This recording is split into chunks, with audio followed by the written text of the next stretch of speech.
What day is it with Seth and Kelly? Hey, Kelly, how's it going? Good. How are you doing today, Seth? And hello. I'm good.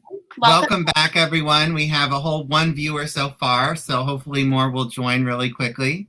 Yes, hopefully. Well, it's great to be back. I'm so excited to talk today with everybody. So Seth, how has your week been? I'll tell you, I started to go down on the amount of projects I've had because I've been so verklempt and overwhelmed. And then this week, all of a sudden, I had a few afternoons of I had nothing to do. And I was like, oh my God, I have nothing to do. So I'm kind of like, I don't know. It's like if I have too much, I get a little too overwhelmed. And if I don't have enough, then I get really bored and upset. So I'm trying to figure out the balance there. How are you doing?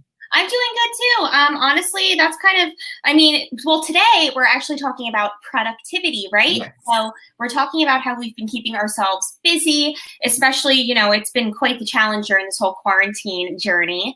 I've been really busy. I actually am, as I told you before, I'm going back to work at the end of the month. That's so exciting. Yeah, I'm excited. I was teaching and working with a children's play group before this whole craziness started. So I'm excited to get back there and, feel like I'm getting back out into the real world. But Seth, this is a great topic for you and I to talk about. I'm so excited to hear about how all of our guests today have been staying productive. It's true. Your mom says hello. Hi, Maureen. Thanks for watching. Hi, thanks for tuning in. You joined on time today. How lovely. But yeah, I don't know. I feel like the way that you and I formed this connection and started this talk show is because both of us are kind of very always busy, always working on a project. I'm always working on my videos and my acting stuff. You're always working on all of your musical stuff. So I kind of feel like for me, since we're talking about productivity, I'm going to say to start off the topic, I think that being productive has helped me not just survive the quarantine, but also feel like emotionally fulfilled in a way, because I feel like if I didn't have my projects, it would have been a very harder 4 months. I don't know how you feel about that. Well, I completely agree. When this whole thing began, I thought it was going to be like, 6 to 8 weeks, maybe 10. So I designed all my projects to be 10 weeks because I always need a beginning, middle, and end for everything I do. Otherwise, if it goes on forever, I'm like, where's the arc there? And so I was really good for the first 10 weeks because I had my making of a musical show on Facebook Live about love quirks. And when I got to the end of that, I don't know, you remember the last episode, I was bawling because I was like, I can't believe my show is not off Broadway after 10 weeks of doing the show. And then I kind of started to reevaluate things. And I always was planning to bring my podcast back. But this season I did it via Zoom. Speaking of, you are the guest this week on the podcast. Yes, I had so much fun listening to our episode. It was so fun. I know. I've never been on a podcast before, so that was definitely interesting. I think it was a really great episode, and actually, all three of our guests today are on my podcast. I started cross-pollinating. I was like, who else can I ask to do the talk show? And I was like, who's done my podcast but not the talk show? Let's make sure everyone, gets to do both. That's awesome. So I got that back, and then this, and then I put up, as I said, that ad for virtual showcases. I'm now full through mid-October because I had such a tremendous outpouring for that. So you are literally the king of productivity. I'm just going to put it out there. Our guests today, some of them are very, very productive too. Your mom says, LOL, yes, I did. That means she was watching live. We have other people watching live, but she's our only commenter so far. Yeah.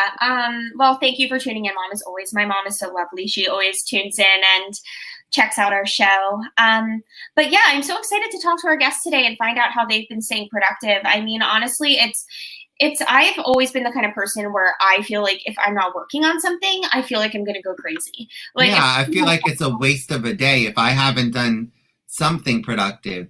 But, right. I have started to expand the definition of productivity because I feel like it's okay to do leisure things that are productive.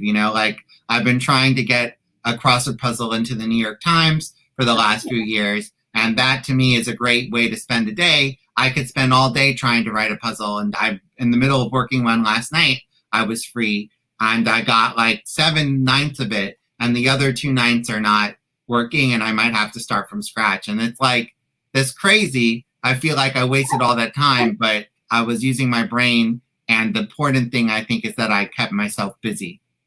That's such a funny, that's like a random, what made you want to do that, Seth? I've never heard like you wanted to get a puzzle in there? Oh, I've been trying. I had, so one of the women who runs my mystery hunt team, my MIT puzzle hunt team, she got a puzzle in the New York Times and I got all like, that sounds like a great idea. And this was like 5 years ago. I've been trying, I submitted like 15 and they all got rejected. But I did get one in the LA Times last September. Your mom says she is the queen of productivity, by the way.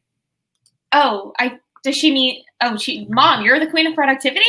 Well, according to her, she is. Do you disagree with that? No, my mom's productive. I mean, I feel like my mom actually, she works on a lot of projects. She's always like crafting something. She's very crafty. So she likes to knit and crochet. So she's definitely, that's, in my opinion, that's her form of art.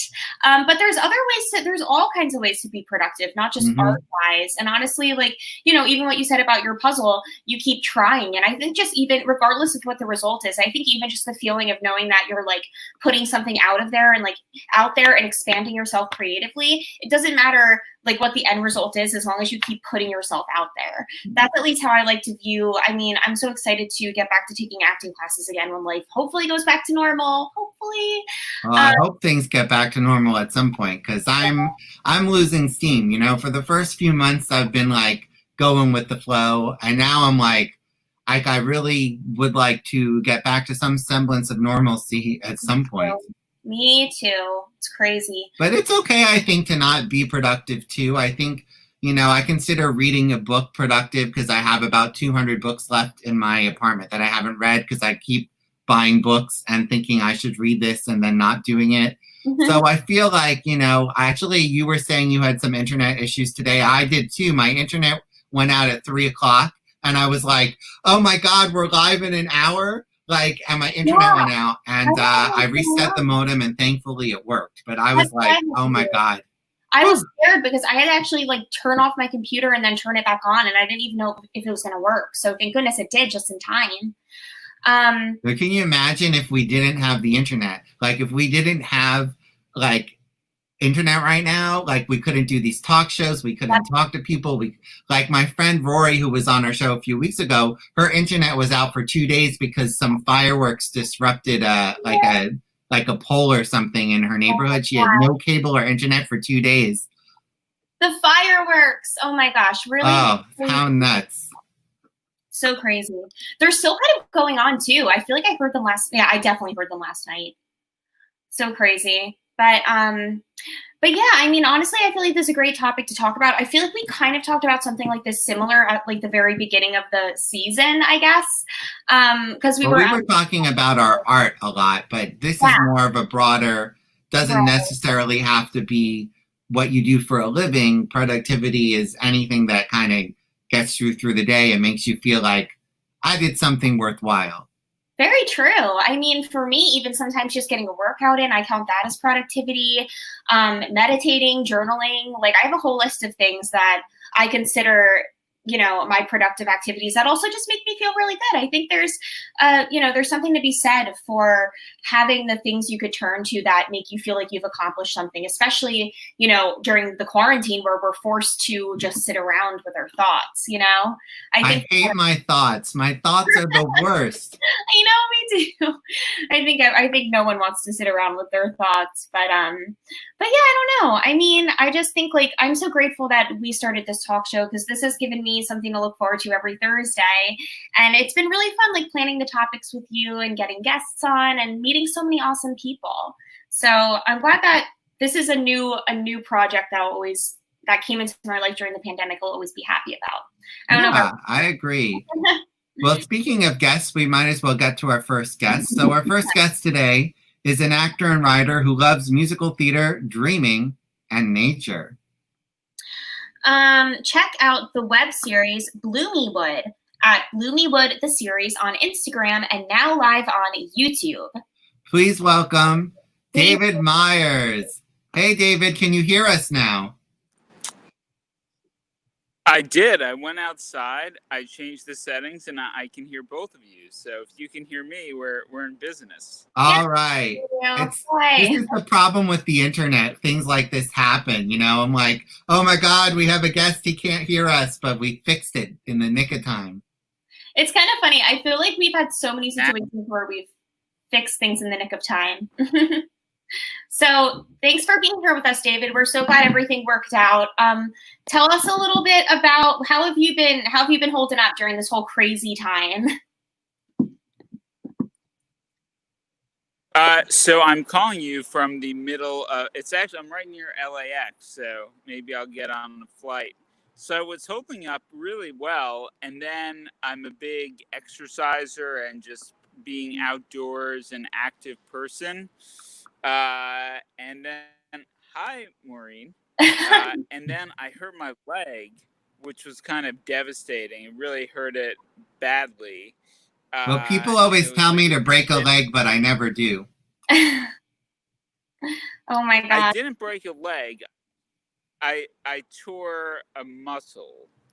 So it's just been a slow, and like you're talking about, like exercise, like that is usually like my favorite thing in the day, and I'm an everyday exerciser, sometimes a lot. So it's been an adjustment dealing with that, and then exercise, and then.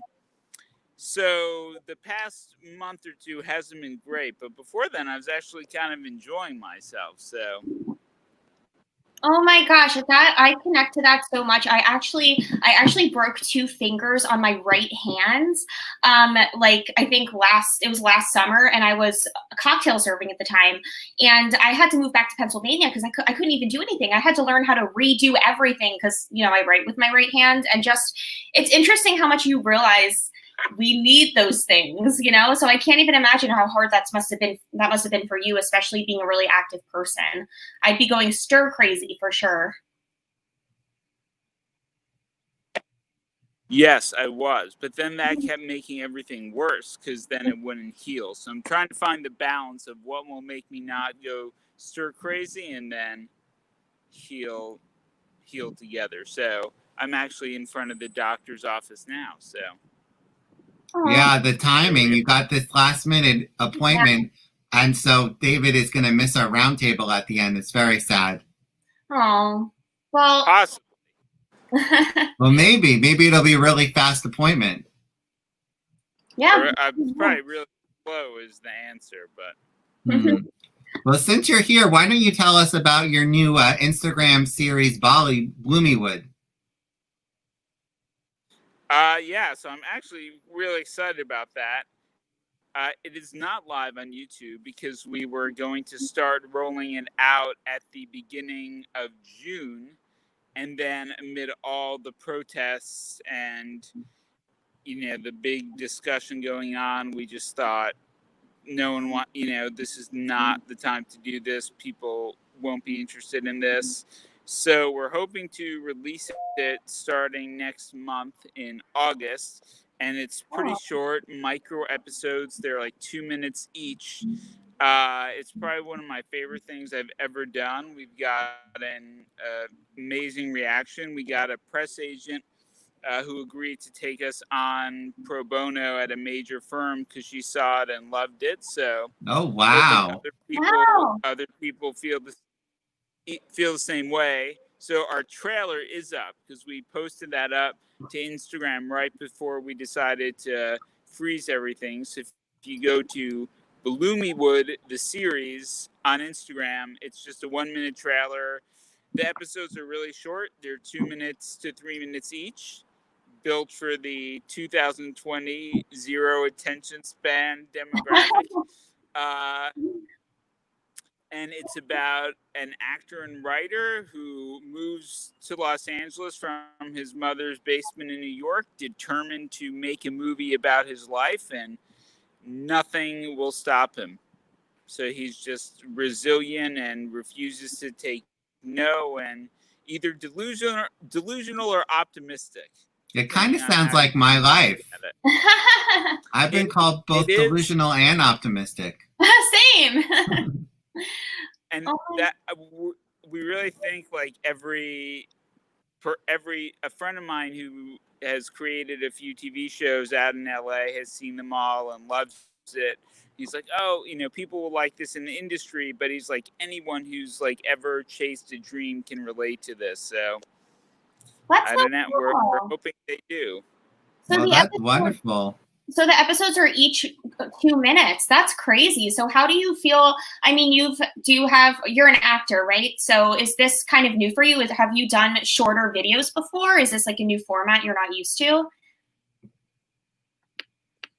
No, I have done them, and we kind of designed it like to be this short because I Cool. just saw so many people making web series that are like 15, 10 minutes, 15 minutes. Hey, Like, there's nothing wrong with a 10-minute web series. Thank you. So My true. sitcom pilot is 20 minutes, and David co-stars in it. Oh, cool. but that's more of like a TV. Like I personally cannot watch anything on my computer. If I watch something, it has to be on my TV. No, I prefer watching on the TV. I have the YouTube app on my Roku.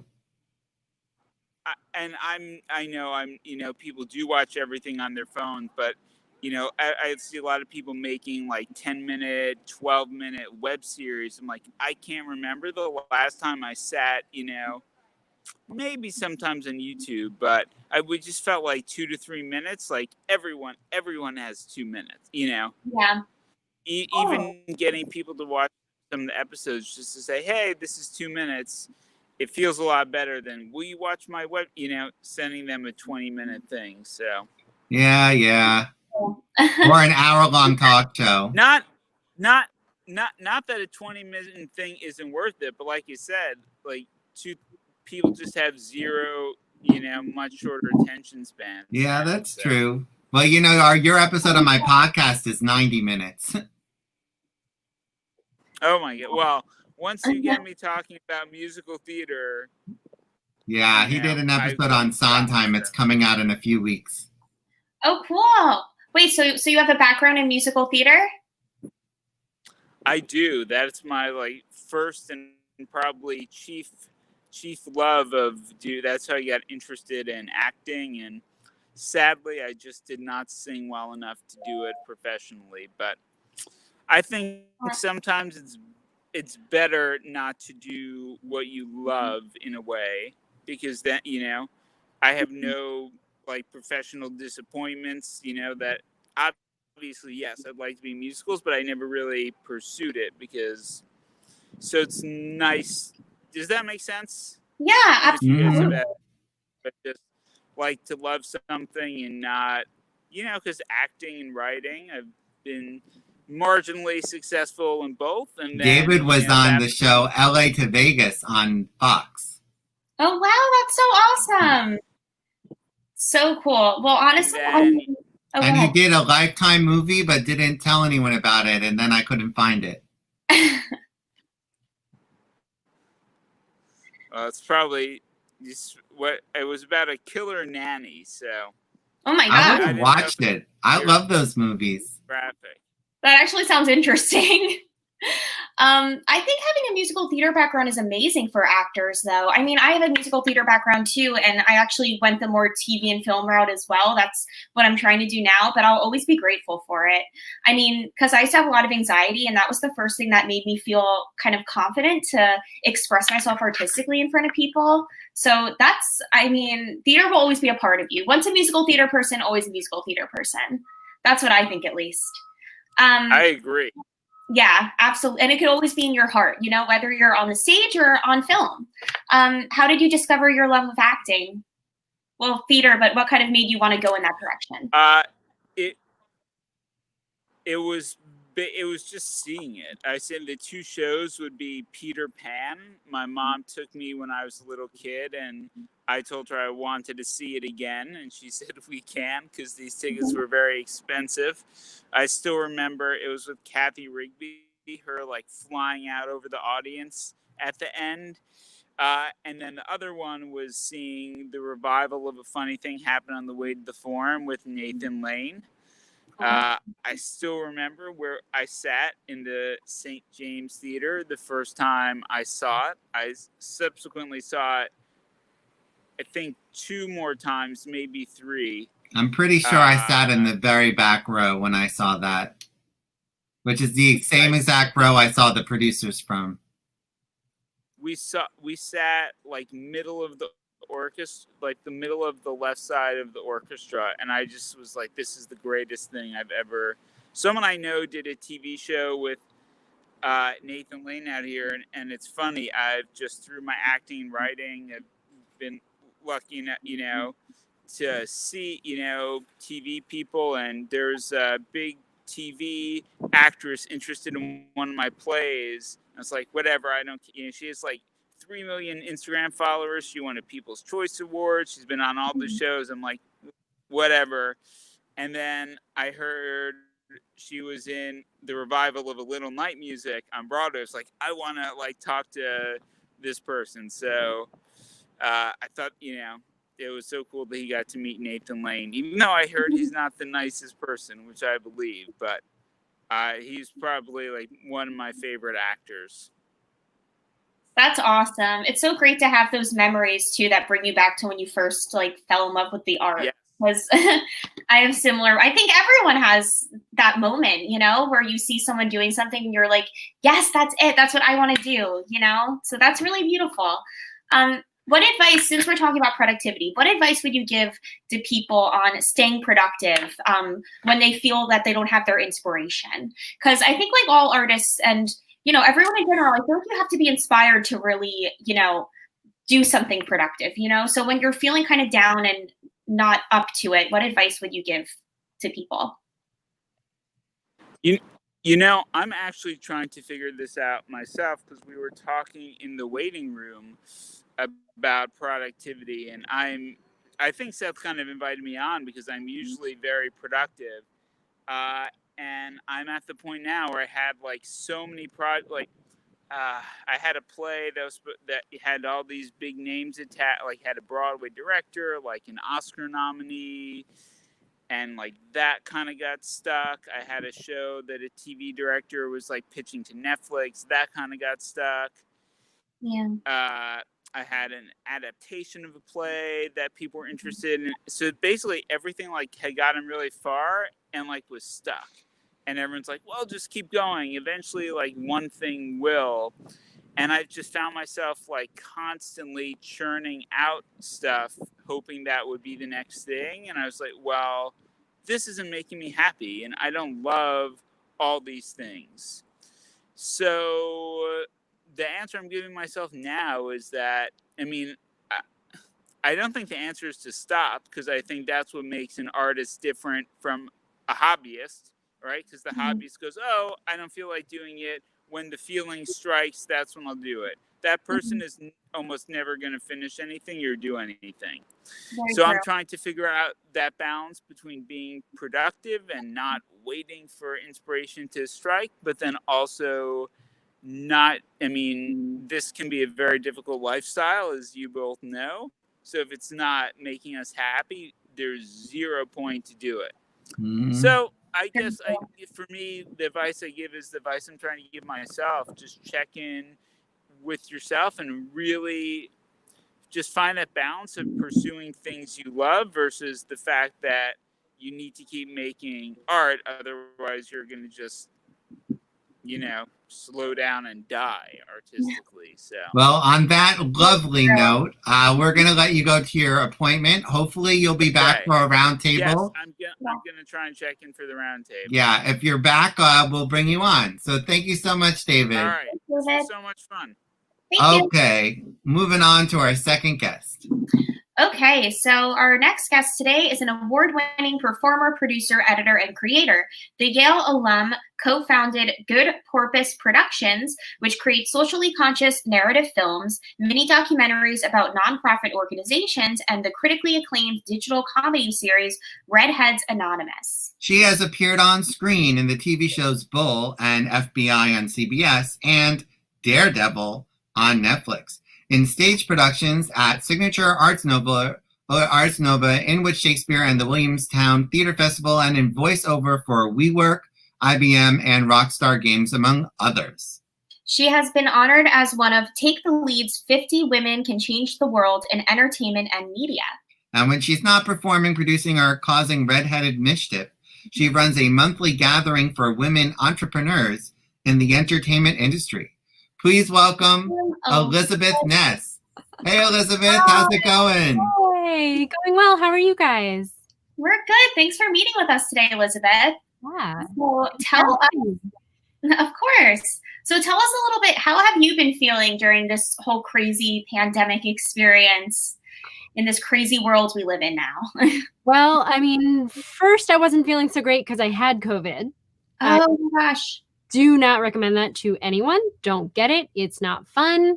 Got it. So if you gave it a Yelp review, it would be half a star. It would be whatever the lowest, and then beyond lowest is. I was so just fatigued. Other than all the other symptoms, everything, I mean, and I had almost every symptom, just the fatigue that sat with me for almost 4 weeks was so difficult. And I really, after that, it was sort of a game of, okay, well, now I have to play catch up. What did I miss? Oh my gosh. You didn't really miss anything. We're all still just here twiddling our thumbs. Great. Oh my gosh. Well, I'm so glad you're feeling better, Elisabeth. That must have been so scary. So I'm really glad that you're feeling better. Thank you. Thanks. Yeah. We didn't have to go to the hospital. It wasn't like the worst symptoms were only for 2 weeks. So it wasn't, but like, still don't recommend it. Wow. Got it. I'll try to stay away from getting it myself. So tell us a little bit about what do you think makes you feel the most productive? What are your biggest passions and hobbies to work on that make you feel productive and like you're accomplishing things? So Seth gave me this fascinating question for our podcast on productivity. Mm-hmm. And what do you think productivity is? What is the definition? And I really had to think about it for a little while. And I decided that it's accomplishment meets efficiency and purpose. And so there's so many things, sort of in answer to what you're asking, Kelly, like there's so many things that I can do that is going to make me feel super efficient and like I'm getting all this stuff done. But if it doesn't have purpose to it, then what was the point of even doing it? Like why bother to make it efficient if you shouldn't have even done it in the first place? That's very true. So I love doing administrivia. That's what Dallas Travers used to call it, because it makes me feel so like, oh yeah, and I got that done, and boom, boom, boom, turbo, and I love it. But what really warms my heart is whenever I'm able to work on a project, especially with other people where I'm collaborating and we're working on something that we believe is going to be a positive impact when it comes out as entertainment media. That's really where my passion lies. Kelly's moms is so glad you made it through the COVID, by the way. Thank you, Maureen. Appreciate that. We are too. That's actually a really amazing definition of productivity because, you can, let's say, for instance, I have a million things I'm interested in creatively. I'm an actor. I'm a voice actor. I also make videos and I draw sometimes. And, sometimes I would sketch and draw characters and I would just be like, okay, this is kind of fun, but like, why am I doing it? I feel like it comes down to many times like, why, which is kind of similar to what David said about being an artist and having a hobby. Cause I kind of feel like your art needs to have a purpose. You know what I mean? You want to see some kind of result. So that's a great way. That's a really amazing way how you explain that, because you could do things just for fun, but when there's a why, I feel like that's when you know it's a big passion. And I'm so glad you said that, because what David was saying really resonated. I don't know if you've ever read Stephen Pressfield's books, but he has a book called Turning Pro. Very much what David was saying resonates and echoes in there. And what you're saying in terms of needing some sort of purpose underneath, like if you can lock into that, and I think that's why people are having so much trouble with productivity during this time. They're not in a feedback loop where they're getting feedback that anything that they're doing is actually having a positive effect. And if you don't know that it's having a purpose or that it's meeting its purpose, or if you're not getting any feedback on it, why would you do it? Of course, people are going to start to feel, oh, maybe I shouldn't be so productive. There's no point. That's really true. And that's the hardest part too, because when you start to feel that way, it's kind of like you need like a fire under you to create, right? So if you don't have that fire, it's hard to feel motivated. Yeah. What advice I'm sure, Elisabeth, you've maybe felt that way at times. What would you tell yourself when you feel kind of unmotivated in those ways? So in that specific way, giving yourself some sort of purpose or feedback loop is really helpful. So I'm going to be more motivated, for example, if I know that someone specific is going to benefit from something that I'm doing, or if somebody is waiting on me to do it. If Seth asked me to specifically do something, then gosh darn it, I better get it done. That's true. I expect that of people. Yeah. And Seth and I were talking about the 4 tendencies quiz, the Gretchen-Rubin quiz. Seth is an upholder. I'm a questioner. I don't know what you are, Kelly. I don't know you well enough to have you pegged yet. Wait, is this one of those personality quizzes where it's like you're in this category or you're this? Because I'm obsessed with those. You're going to love it then. It's a very specific personality quiz. It's just specifically how do you handle internal and external deadlines. That's it. That's all it covers. Interesting. Yeah. And I'm someone who needs to know, I can't just do an arbitrary, okay, well, I'll get this done by this time. That's not going to fly with me. I need to actually know, why am I doing this? Why do I do it this time? That sort of thing. And then I'll get it done. And I'm a person who makes everybody adhere to a certain schedule, and myself too, even without any outside influence. I'm like, I say this is happening at 4:00. It happens at 4:00. Makes you very reliable. Yes, I'm pretty reliable. I will admit to that. Yeah. I've been called worse. Well, wait, what's the name of this quiz? I want to look it up so I don't forget. It's the 4 tendencies quiz by Gretchen-Rubin. I can put it in the comments. Yeah, do 4 it. tendencies is by who? Gretchen-Rubin. Rubin. Rubin. It's really fascinating. All right, it's now in our comments, so people can go find it later. And you can go back to the comments on our video and look it up. Well, when we're done, I'm going to take it because I love personality quizzes. I'm like addicted to them. It's actually really helpful also for relationships and just people that you work with in general. Like now I know why my husband does the things he does. He's a rebel. Okay. Oh, interesting. Yeah. And it's just very helpful. Then there's no passing judgment. It's like, oh, he's a rebel. Of course he didn't want to do that. I love those quizzes. Okay, I'm definitely doing it. So tell us a little bit, Elisabeth, about how you found your passion for acting and art and what you do.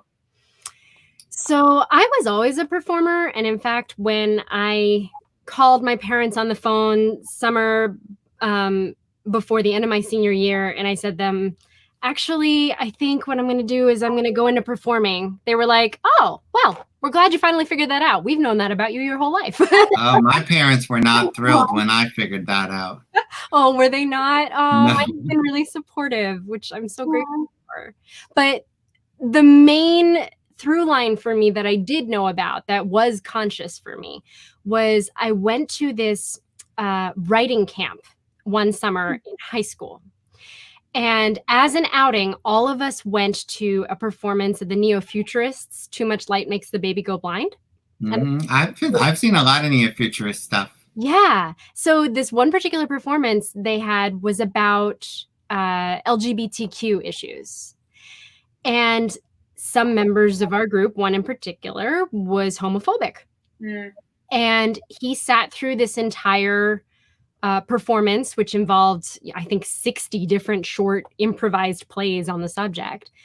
And he came out and he took one of our members aside and he said, I am so sorry that I have held this hatred towards you and who you are. And it was wrong and I didn't understand and it was out of fear and I apologize. And it was just like, watching that happen, watching the change happen right in front of my eyes because of a performance was life-changing for me to understand the impact that entertainment can have.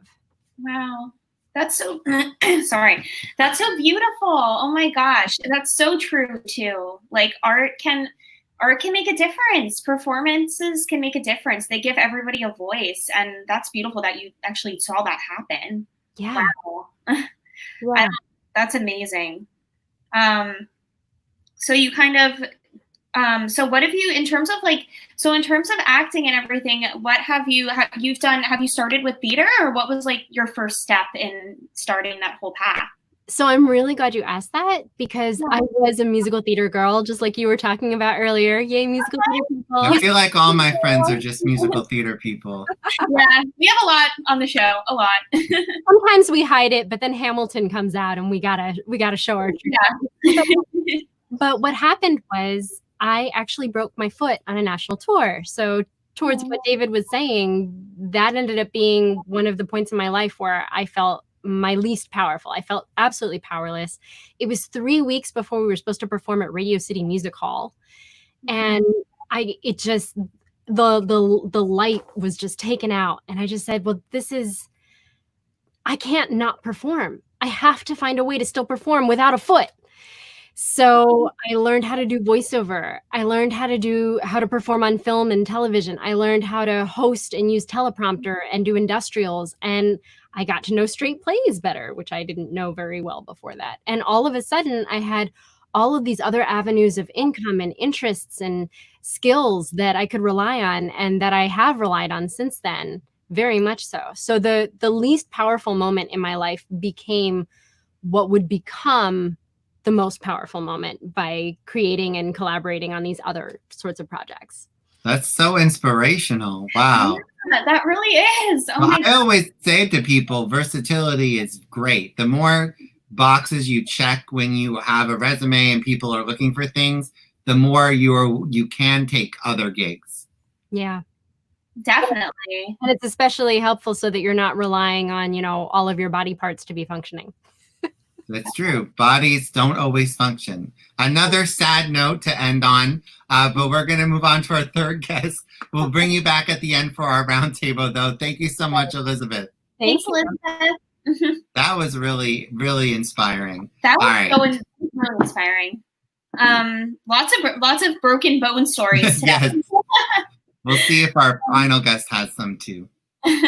So our final guest today is an actor and theater maker and filmmaker. On camera, she's done roles on The Plot Against America, Bull, and The Last OG. On stage, she's worked off-Broadway, regionally, and in tours. She's the artistic director of the platform group that produced Savage in Limbo off-Broadway and her critically acclaimed play, Roughly Speaking.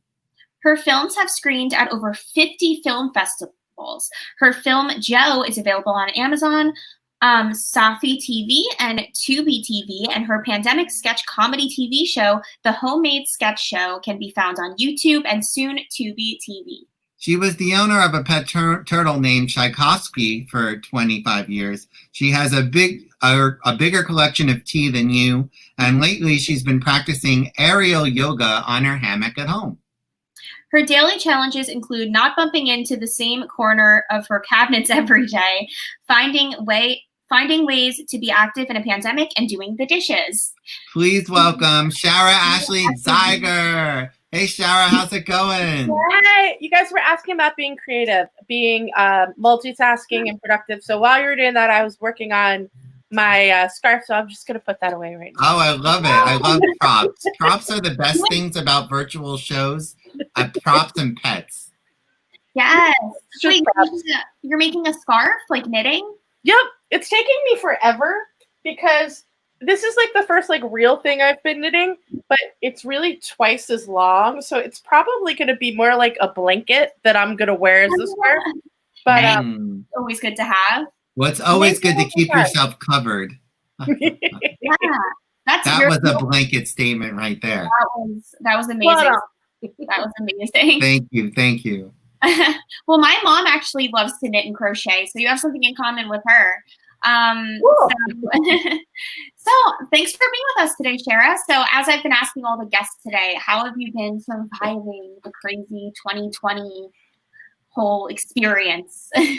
Well, for me, it's interesting because like I have asthma, and so I'm immunocompromised, and so I've been very, very, very careful about stuff. But at the same time, I've been very productive, and it's like my own personal little artist retreat, and I've been really busy. So I find distraction to be a wonderful tool, and so I've just been kind of leaning in that way. I mean, honestly, I love that you said it's an artist retreat because I feel like so many friends I've talked to during this time, I mean, Seth, you included, it's like we have all these months to just like work on our projects. We're like in normal day-to-day life. It's like you have to make time for that, you know? So thanks for putting a positive spin on it. That's definitely a positive way to look at it. Well, you know, I feel like shit happens in life, and a lot of terrible things have happened, and it's been really awful and hard and all of those things. But we can't control what's outside these walls, but I can control what I do at the time with what's in these walls. And especially when I go, these months keep going on and on and on, and we see what's happening in other states, and we have no idea when this is going to end. No, we don't. Instead of just like waiting for my life to be handed to me in the same way that, you know, when we were younger, we would wait for someone to hand us our theater careers until we decided to kind of do them for ourselves. I think I always did mine myself. Yeah. I'm impatient. Make my life now what I want my life to be. Yes. So, yeah. Definitely. That's amazing advice. So that's obviously, you always have to just, I love that you said we can't control like what's happening outside of these walls. Cause I feel like, I mean, there's so many times where I've just been like, it's easy to worry about the future, you know? It's easy to think, okay, like when is this going to end? What am I going to do when this is going to end? Like, am I going to go back to work like normal? Am I even going to have a job? It's terrifying. And you could really get wrapped up in your own head, just thinking those thoughts over and over again. I don't know if you. I like to just kind of put it in perspective. A friend of mine actually passed away a few weeks ago. Not from COVID, from cancer that she's been battling, and she was always saying like this hashtag, like how to cancer better, and it really stuck to me when she was going through it the first time. That how do you live your life and make your choice? So instead of saying, well, when this happens, then I get to do this. Well, when none of us know how long we're going to be here. None of us know any of it. So if I'm like, I want to be an actor. I want to be creating work. So do that. Do that right now. No one's stopping you. And I think, how would you tell us a little bit about your journey with acting? How did you find your inspiration? What was your moment? So I've been acting forever. I did camp shows and school plays from when I was really little. But I was also always really into art and fine art too. And so the dream was to be an animator for Disney for a very long time because I wanted to create characters. And then one day in high school, it sort of flip-flopped. And I'm like, no, that would be very boring to sit behind a desk all day. And that's not me. I want to create characters, but I want this to be the instrument. And so hobby and career path sort of did a little flip-flop. And so, but it's always been about telling stories and creating characters for as long as I can remember. I have a similar story too. I mean, I'm a voice actor, so my dream is to do animation work. Like if I could be a princess or like the main character on a kid show, that would be like the dream. But like, yeah, absolutely. I mean, there's nothing more, it just was natural for you, I guess. It was just always something that you loved. That's kind of a similar story to me too. Like ever since I was little, I just had a big imagination and I was just always creating. Yeah, so I love that like whenever we have our show, Seth, we just all kind of find things in common. I feel like we always have things in common with our guests, everyone. Well, they're all like really good friends of mine, and yeah. I think I pick friends for a reason. I like people who are like me. I mean, I do. So I surround myself with like-minded individuals. And so it makes sense if I have things in common with them, they will also have things in common with each other. Well, like Seth, in the pandemic, you've been really putting out your podcasts and putting out this show, and I've been doing a similar hustle with my sketch series. Yeah, how's the sketch series going? I've seen a few episodes. It's going really, really well. So I have been curating. So it means I'm sort of like show running, but everyone sort of owns their own stuff. A half-hour digital sketch comedy series in the pandemic. And it's cool because we collaborate internationally. So my cast collaborators are in New York, they're in Miami, they're in LA, they're in Toronto. We just brought on someone new that's in Kansas City during the pandemic. Wow. But then we have a guest host and we have a musical guest every week. And they come from all over the world. And so it's a half-hour show. We're putting out our 9th episode tomorrow. We've been airing on YouTube. However, it's kind of super exciting. We have a distribution deal and are going to be on Tubi TV. So as soon as that goes through their QR system, we'll be on there as well. So. Congrats! That's so fun. So with the sketch show, is it kind of like, do you just have a bunch of different, is it like a bunch of sketches within the half hour, or is it like a continuous kind of topic or plot for each episode? No, think like a In Living Color, like a Mad TV or an SNL kind of show. Typically, each show has 6 or 7 sketches sandwiched by our host and our musical guest. Okay. Yeah, it was making me think of SNL or, oh my gosh, Mad TV. I used to love Mad TV. But those shows are usually about 2 hours long, so we take that idea and we push it down. But then also during the week, our Instagram, we just air the sketches individually. So every day on our Instagram handle, there is new content. You got to keep up with the social media. It's the most important thing now. It's exhausting. I don't know. I'm barely on Instagram. Like, I'll get a notification on Instagram, and it'll take me all day to remember to check Instagram.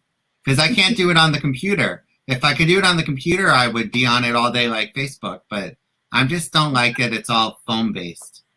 Yeah, everybody's got their thing with it. It's been really fun, though, because it means that I've been actively writing and producing and filming my own work. So it's been they're about 3-minute micro shorts, and now I've done 9 of them. That's great. You could do a whole episode of just your shorts. I could. And for me, when we, bring it back to the topic of the show with productivity. That's a good idea. I need deadlines. So at the very beginning of all of this stuff, everyone's like, oh, I have time. I can be creative. Oh, but I can't get motivated, or I can't get this.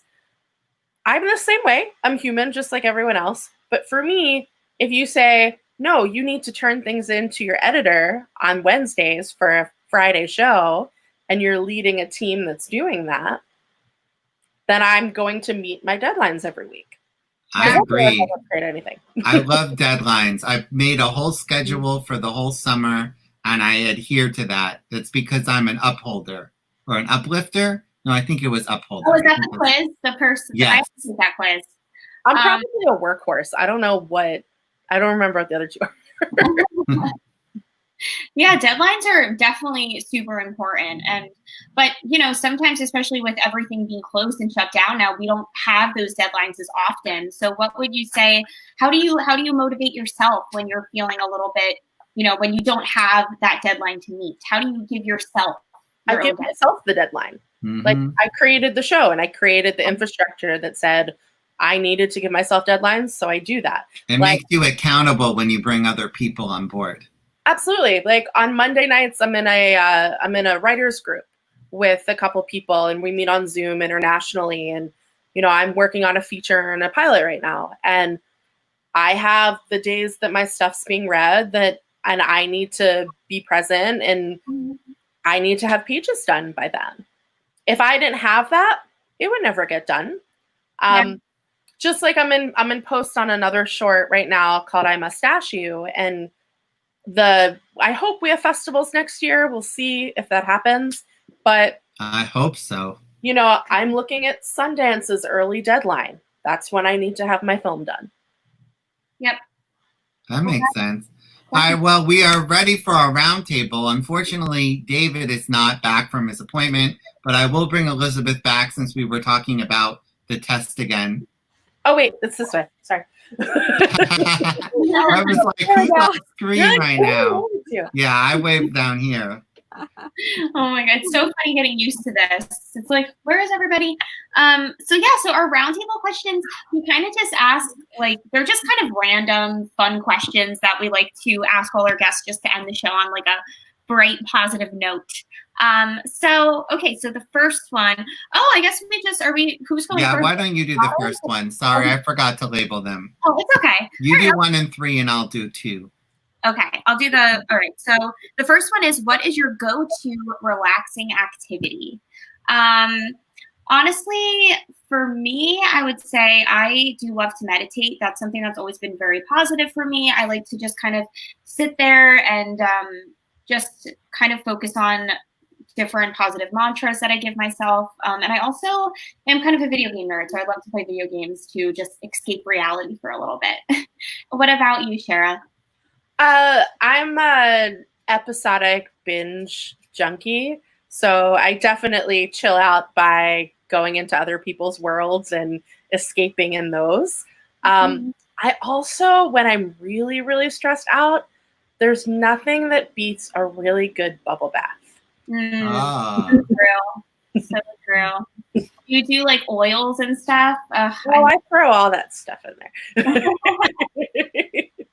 Especially before bed, you know? It's just like, What about you, Elisabeth? I'm learning meditation. I hope to get to the place where you're at, Kelly, where you're able to do it and crave it. Still working on that. But meanwhile, I just cherish my time watching shows that I either want to be on or are of my aesthetic, so that I can get to know the industry better, but also just enjoy it. You know, I have a certain aesthetic because I love it. And getting to, as Shara said, live in those worlds is just pure heaven. And then I love to read, sing, all of the general creative, get it out of your system sorts of things. But reading, you're sort of quietly taking it in as well. That's true. Are you reading anything really interesting lately? I am reading a book that is not necessarily fun, but I recommend it. And it's not relaxing, but I recommend it. And it's called The Person You Mean to Be by Dolly Chu. And it's about how we combat bias and racism and all of those terrible things right now. It's really good. It's difficult, but it's good. Yeah. That's probably important for everyone to read right now. Yeah. If you want something more uplifting, I'm also simultaneously reading The Art of Possibility, which is great. It's all about, as the title says, possibility. That's so much nonfiction. I do not like nonfiction. I stick to fiction, especially relaxing to take myself away. And I find TV-wise, I can't watch any comedy that is like my sitcom at all, or I get really catty. So I have to watch like superhero shows, which are not something I want to do. And I also love doing puzzles, as I said. And of course, as I always mention, the opera and the Met Opera app always helps me to relax. But I can't watch or do anything that I want to do at all. Like, otherwise I start working and my brain is like, what's working about this? What isn't working about this? And it's not relaxing in the least. I like asking those questions, but you're right. In terms of actual relaxation, you're still actually on the clock when you're doing it. Yeah, that's exactly the thing. If I'm watching a comedy show, it's like doing homework. I mean, it's fun homework because it's a comedy show. But if I watch something like Stargirl, is the new CW superhero show, and that's pure entertainment, I can just watch it without having to be like, because I have no interest in starring in a superhero show. Although maybe I should. Maybe that should be on my list of things. You know, there aren't many bald superheroes. Maybe I could be the first. That's what we're missing. Yes, exactly. Your sidekick, Seth. We could totally do it. That's our new project. You heard it here today. All right, so I'll do question 2. What is or was your favorite children's television show? And of course, I like the Muppet Babies, but I also really loved the Smurfs growing up. I loved the Smurfs. I loved DuckTales and Gummy Bears and Rescue Rangers and that whole afternoon cartoon block. Kelly, what is your favorite children's show? I was a big Pokemon fan growing up, so I saw like every movie, and I definitely am gonna have to say Pokemon for sure. But currently, I love current cartoons because I think cartoons have become really deep and intelligent, even children's cartoons, and a lot of adults watch them, and I'm big into that fandom. So my favorite cartoon of all time is Steven Universe, so I have to give that a shout out, and I think it counts as a children's show. So yeah. Right. Well, Kelly's mom says a walk in nature totally relaxes her. That's from the last question. Shara, what's your favorite children's TV show? Oh, I was such a Disney kid, so I'd have to say a cross between Mickey Mouse Club and Kids Incorporated. Okay. All right, Elisabeth? Too many to mention. One that's coming right to mind immediately is Wishbone. Do you guys remember that one? Oh, I remember I Wishbone. don't know Wishbone. Was that the dog? Yeah, that was the dog. I'm older than everyone, so maybe this is after my time. The very literary dog. Yes. It's he goes back in time or something, right? Like it's kind of historical, I think. It becomes like all these famous literary stories and brought to life. You mean the guy from Bullwinkle, Rocky and Bullwinkle? They had a dog that went back in time, no? No. But if you haven't seen it yet, there is on YouTube a version of Act 1 of Hamilton with people pretending to be the Muppets. Shara's making that face because she knows that I just discovered this last night. Well, I only discovered it because Elisabeth posted it last night, and then I immediately started watching it, well, rather listening to it, and I was just like giggling in my living room at like 2 o'clock in the morning for a solid hour. Oh, and Kelly's mom says Little Bear was her favorite. I don't know that one either, so I need to buff up on my children's TV shows apparently. All right, I guess Kelly has the last question there. Yes, the last question, and I think this is a great question to ask for the productivity episode. What is your mantra? And if you don't have a mantra, what would it be?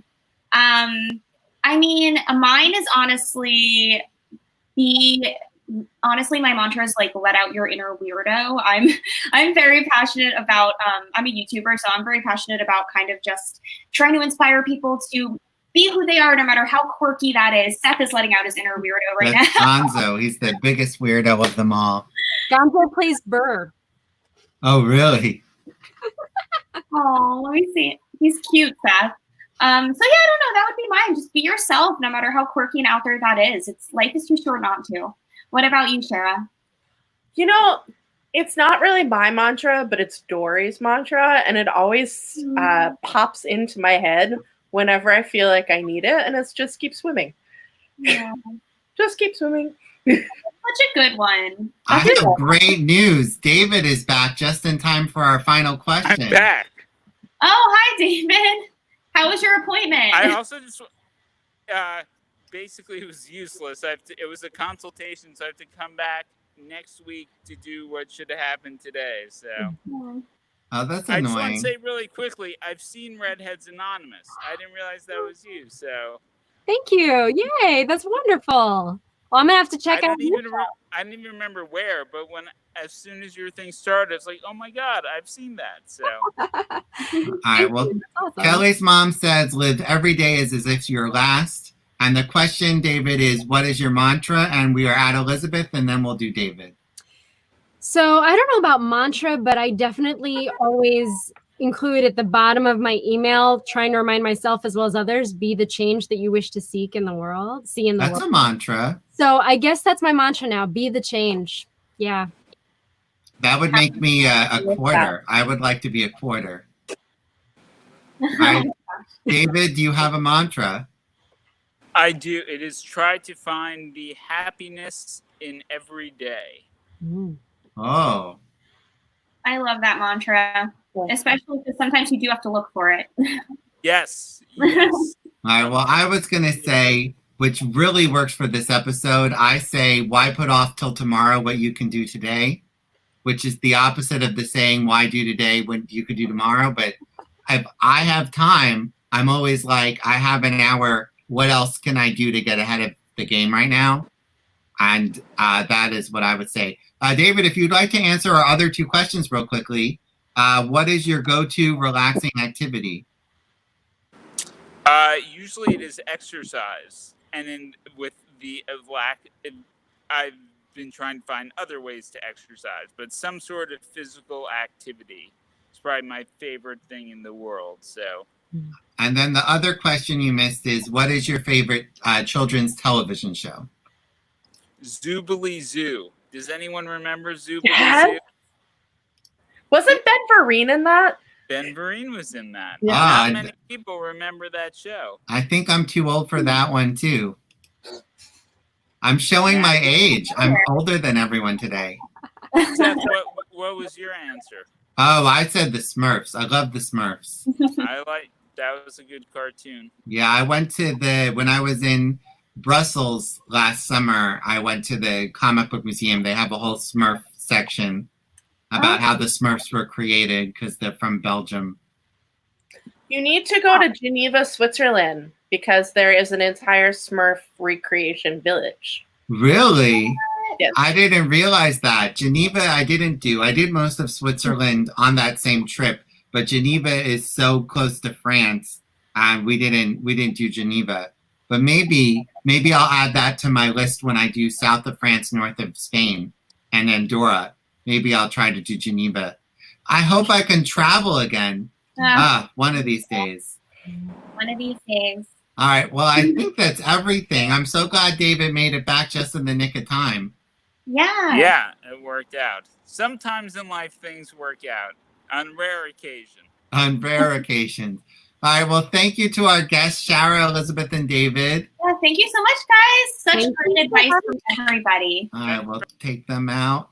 All right. So I'll do the theme song. Oh, next week. I'm so excited. Kelly had a list of ideas for the next few weeks. And one of them was theater and how theater is closed. And I was like, we should totally just bring the cast of Love Quirks on. And she said, sure. So next week, I'm so happy. We have the entire original off-Broadway cast of Love Quirks. There might be some crying. It's our first time reuniting and seeing each other in 4 months since we suspended performances. So I'm really, really, really excited for that show. Me too. And then the week after is going to be travel up. And Maureen enjoyed all the guests. Thank you so much for watching. We appreciate it. She's the only one who commented the whole show today. I don't know why no one else wanted to comment. It's all right. Yeah, well, I think we had a really great episode. We learned so much about productivity and everyone's story. And I think, just continuing to believe things are going to be okay, I think is the best advice, right, Seth? I think so. One day at a time, 1 hour at a time. We'll go back to normal. And hopefully someday we'll be back to normal. Yeah. Hopefully. But I'm so excited for next week. And thank you guys for tuning in today. Yes, thank you guys. We'll see you next week. We'll see you next week. Bye. What day is it with Seth and Kelly? All right, have a good week, everyone. Bye. Have a good week.